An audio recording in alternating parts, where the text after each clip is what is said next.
नमस्कार दोस्तों, स्वागत है आपका एक बार फिर से हमारे चैनल सनातन लोक एसएल पर। जय श्री राम। कैसे हैं आप सब दोस्तों? कहते हैं कि हर मनुष्य को अपने कर्मों का फल जरूर मिलता है। अच्छे कर्म करने पर पुण्य मिलता है और बुरे कर्म करने पर नरक की यातनाएं सहनी पड़ती हैं। इस संबंध में गरुड़ पुराण में मृत्यु के बाद की घटनाओं के विषय में प्रेतलोक तथा 84 लाख योनियों के बारे में विस्तार से बताया गया है। दोस्तों, अगर आप भी जानना चाहते हैं कि मृत्यु के बाद पापी आत्माओं को कौन कौन सी भयानक सजाएं दी जाती हैं, तो इस वीडियो को अंत तक जरूर देखें।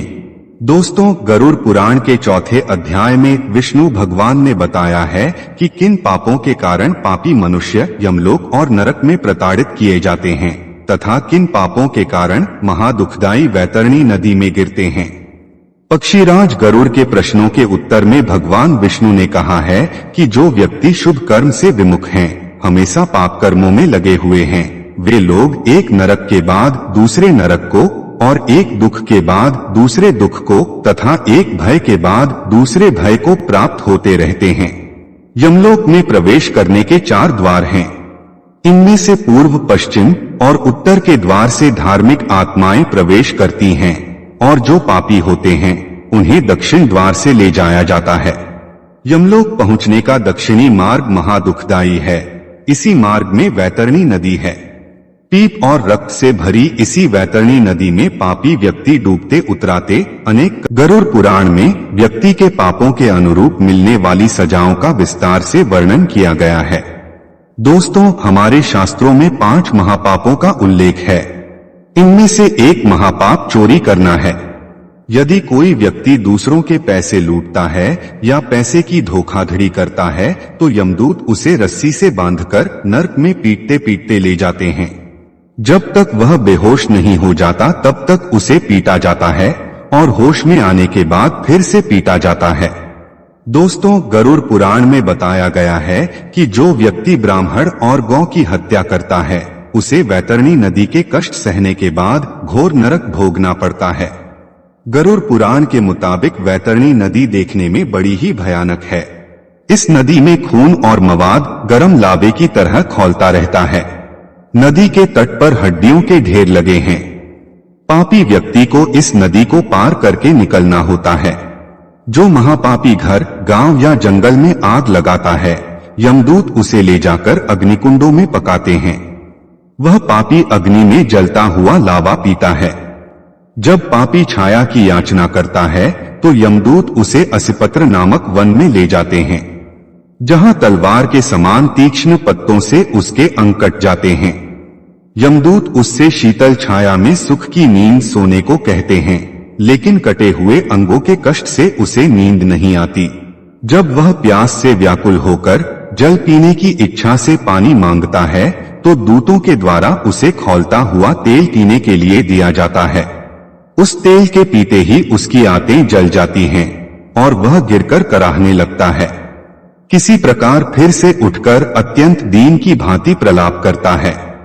जो लोग दूसरों की संपत्ति हड़पते हैं उनकी आत्माओं को बंदी बनाकर तमिश्रम नामक नरक में फेंक दिया जाता है। उन्हें यहाँ तब तक मारा जाता है जब तक कि वे बेहोश न हो जाएं। दोबारा होश में आने के बाद फिर से उन्हें मार मार कर इसी तरह लहूलुहान किया जाता है। शास्त्रों के अनुसार यह सिलसिला तब तक चलता है जब तक कि सजा का समय समाप्त ना हो जाए। दोस्तों, हिंदू धर्म शास्त्रों में अहिंसा का बहुत महत्व है। गरुड़ पुराण में भी यह बताया गया है कि निर्दोष जीवों की हत्या करना एक बड़ा पाप है। इसके लिए गरुड़ पुराण में एक कठोर सजा का वर्णन मिलता है। ऐसे व्यक्ति को गरम तेल में डालकर तला जाता है और जो लोग जानवरों को मारकर उनका मांस खाते हैं उनके लिए भी कठोर सजा तय की गई है। ऐसे लोगों को नरक में जानवरों के बीच छोड़ दिया जाता है और जानवर उन्हें चीर चीर कर खा जाते हैं। कुंभीपाक नरक में शिकारी अर्थात उन लोगों की आत्माओं को लाया जाता है जो अपने शौक के लिए जानवरों की हत्या कर देते हैं। यहाँ उनके इस कर्म की सजा के लिए खौलते तेल में बार बार उबाला जाता है। दोस्तों, कुछ पापों की सजा इन सब सजाओं से बढ़कर हैं। आइए आगे जानते हैं गरुड़ पुराण में लिखी उन भयानक सजाओं के बारे में।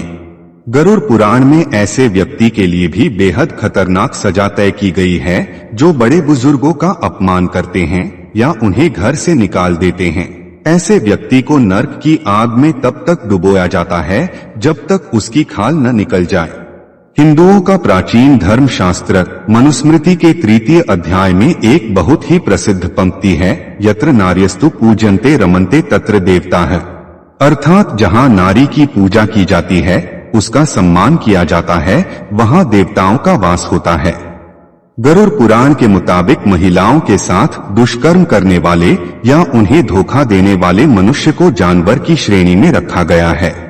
ऐसे मनुष्य को नर्क में मलमूत्र से भरे कुएं में डाल दिया जाता है और उसे जीवित रहने के लिए वही सब खाना पीना पड़ता है।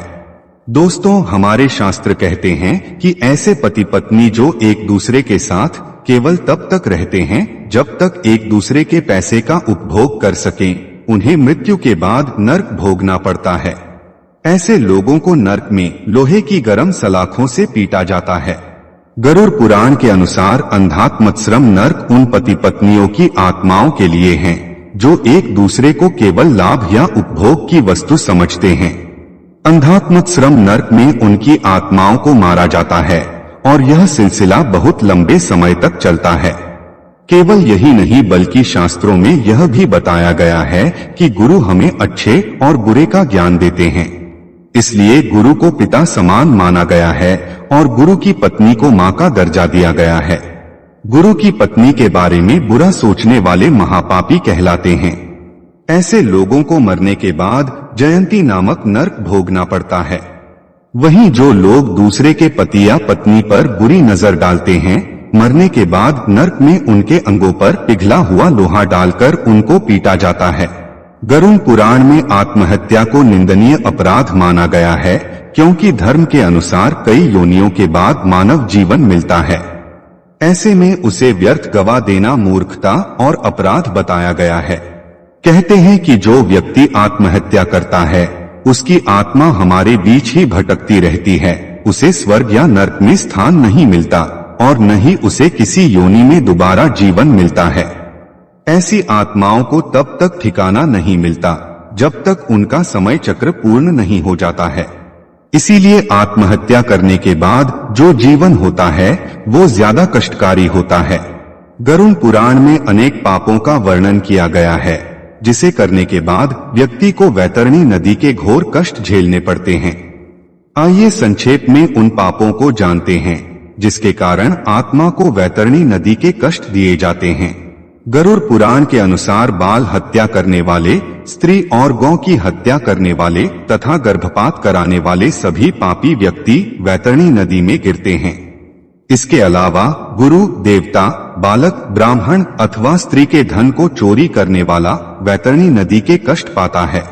जो व्यक्ति ऋण लेकर नहीं लौटाता, विश्वासघात करने वाला, जहर देकर मारने वाला, उत्तम कुल में उत्पन्न अपनी सच्चरित्र पत्नी को द्वेष के कारण छोड़ने वाला, इसके अलावा माता पिता और गुरु को अपमानित करने वाले मनुष्य वैतरणी में डूबते हैं। जो हजारों गुणों के होने पर भी सत्पुरुषों में दोष का आरोपण करते हैं और उनकी अवहेलना करते हैं, वे भी वैतरणी में डूबते हैं। दोस्तों, भले ही आपने अपने कर्म या वचन से किसी को नुकसान न पहुंचाया हो, लेकिन किसी के प्रति मन में दुर्भावना रखना भी घोर पाप के समान माना गया है। किसी के बारे में बुरा सोचने पर भी आप पाप के भागी बन जाते हैं। इसलिए जरूरी है कि आप किसी के बारे में भूल कर भी बुरा न सोचें और न ही उसके पीठ पीछे उसकी निंदा करें, बल्कि जो भी आपके साथ गलत हो रहा है उसे अपने पुराने कर्मों का फल और भगवान की मर्जी मान स्वीकार्य करें।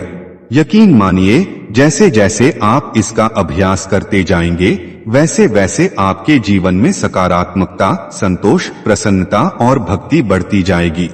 दोस्तों, उम्मीद करता हूँ कि आपको समझ आया होगा कि पापियों को मिलने वाली 5 भयानक सजाएं कैसी हैं। अगर ये बातें आपको समझ आई हो तो वीडियो को लाइक करें और अपने बंधु बांधवों को शेयर करें। तो दर्शकों, उम्मीद करता हूं कि आपको हमारी ये वीडियो पसंद आई होगी, और पसंद आई हो तो ज्यादा से ज्यादा लाइक और शेयर करें। साथ ही ऐसे ही और धार्मिक कथाओं के लिए सनातन लोक SL अभी सब्सक्राइब कर लें। आज के लिए इतना ही। आपका बहुत बहुत धन्यवाद।